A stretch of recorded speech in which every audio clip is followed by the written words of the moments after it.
Hello Swati Ganga Kannada YouTube ಚಾನಲ್ಗೆ ಎಲ್ಲರಿಗೂ ಸ್ವಾಗತ ಸುಸ್ವಾಗತ.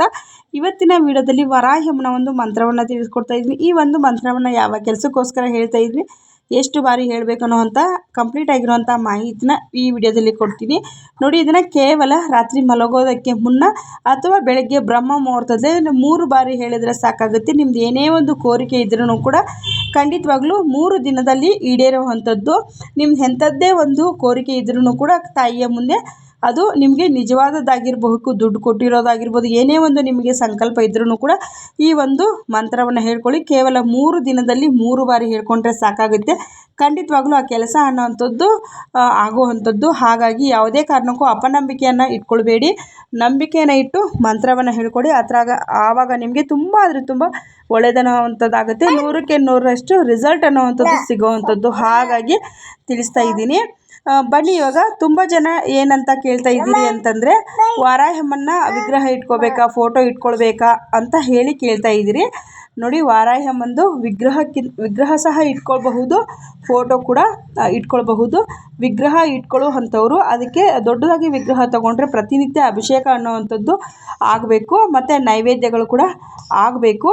ಹಾಗಾಗಿ ಫೋಟೋ ಇಟ್ಕೊಳ್ಳೋದ್ರಿಂದ ನಮಗೆ ದೋಷಗಳನ್ನುವಂಥದ್ದು ಕಮ್ಮಿ. ಯಾಕಂತಂದರೆ ನಾವು ವಾರ ಮಾಡೋ ಟೈಮ್ಗಳಲ್ಲಿ, ಇವಾಗ ಮಂಗಳವಾರ ಆಗಿರ್ಬೋದು, ಶುಕ್ರವಾರ ಆಗಿರ್ಬೋದು, ಅಷ್ಟಮಿ ಆಗಿರ್ಬೋದು, ಪಂಚಮಿ ಆಗಿರಬಹುದು, ಅಮಾವಾಸ್ಯೆ, ಹುಣ್ಣಿಮೆ ಒಂದು ಸಂದರ್ಭಗಳಲ್ಲಿ ನಾವು ಆರಾಧನೆಯನ್ನು ಮಾಡಿಕೊಂಡ್ರು ಕೂಡ ನಡೆಯುತ್ತೆ.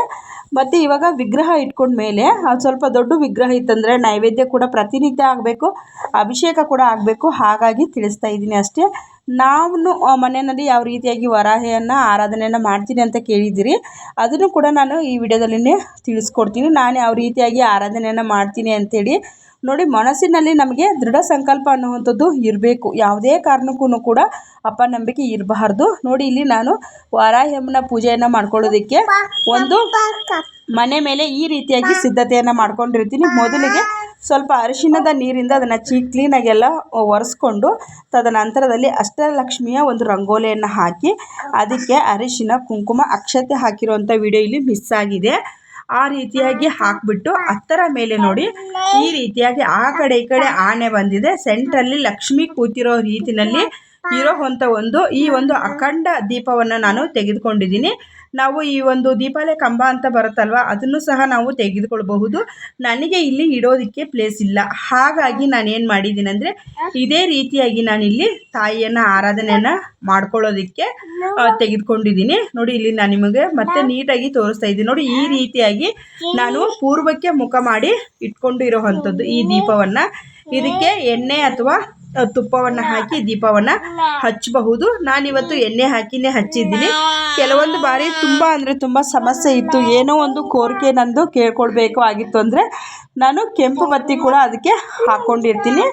ಕೆಂಪು ಬತ್ತಿ ಯಾವ ರೀತಿ ಮಾಡ್ಕೊಳ್ಳೋದು ಅಂತ ಹೇಳಿ ನಾನು ಹೇಳ್ತೀನಿ ನೋಡಿ. ಇವಾಗ ಬತ್ತಿಯನ್ನು ತೆಗೆದುಕೊಳ್ಬೇಕು. ಇವಾಗ ನಾವು ರೆಗ್ಯುಲರಾಗಿ ಹಚ್ಚುವಂಥ ಬತ್ತಿಗೆ ಸ್ವಲ್ಪ ಕುಂಕುಮ ಹಾಕಿ ಚೂರು ಹಾಲನ್ನು ಹಾಕ್ಕೊಂಡಿರ್ತೀನಿ.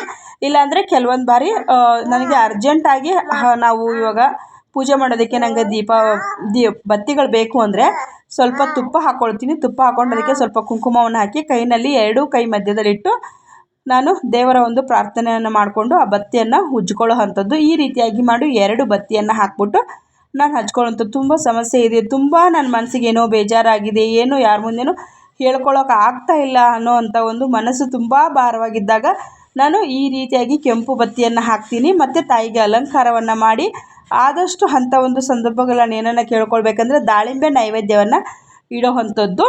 ಈ ರೀತಿಯಾಗಿ ನಾನು ಈ ಒಂದು ದೀಪಕ್ಕೇ ತಾಯಿಯನ್ನು, ವಾರಾಹ್ಯಮ್ಮನ್ನು ನಾನು ಪೂಜೆ ಎಲ್ಲ ಮಾಡುವಂಥ ಸಂದರ್ಭದಲ್ಲಿ ಅದಕ್ಕೆ ಮುಂಚೆನೇ ವಾರಾಹಿ ಆಹ್ವಾನೆ ಅಂತ 3 ಬಾರಿ ನಾನು ಕರೆದು ಬಿಟ್ಟು ಆಮೇಲೆ ನಾನು ಪೂಜೆಗಳನ್ನು ಮಾಡ್ಕೊಳ್ತೀನಿ. ಪೂಜೆ ಎಲ್ಲ ಮಾಡಿದ ನಂತರದಲ್ಲಿ ಮತ್ತೆ ರಾತ್ರಿ ಒಂದು 10 ಗಂಟೆಗೆ, ಇವಾಗ ಶುಕ್ರವಾರ ಮಂಗಳವಾರ ಆಗಿರುತ್ತಲ್ವ, ಒಂದು 10 ಗಂಟೆಗೆ ನಾನು ಮತ್ತೆ ಒಂದು ಗ್ಲಾಸ್ ನೀರು ಅಥವಾ ಇಲ್ಲಾಂದರೆ ಹಾಲು ಈ ರೀತಿ ಏನಾನ ಇಟ್ಟುಬಿಟ್ಟು ಮತ್ತೆ ಒಂದು ಕರ್ಪೂರವನ್ನು ಬೆಳಗ್ಬಿಟ್ಟು ಸ್ವಲ್ಪ ದೀಪವನ್ನು ಈ ಥರ ದೀಪವನ್ನೇನು ನಾನು ಟಚ್ ಮಾಡೋದಕ್ಕೆ ಹೋಗೋದಿಲ್ಲ.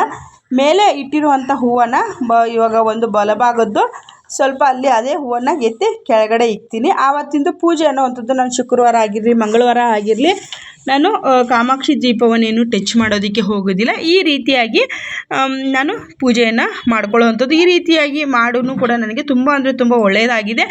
ಮತ್ತು ನಾನು ಶುಕ್ರವಾರ ಆಗಿರ್ಬೋದು, ಮಂಗಳವಾರ ಆಗಿರ್ಬೋದು, ಇಂಥ ಒಂದು ಸಂದರ್ಭಗಳಲ್ಲಿ ನಾನು ಮಾಡಿದಾಗ ಸಾಂಬ್ರಾಣಿ ಹಾಕೋದು ತುಂಬ ಅಂದರೂ ಮಿಸ್ ಮಾಡ್ದಿರ ಹಾಕ್ತೀನಿ. ಬನ್ನಿ ಇವಾಗ ಸ್ಕ್ರೀನ್ ಮೇಲೆ ಮಂತ್ರ ಬರ್ತಾ ಇದೆ.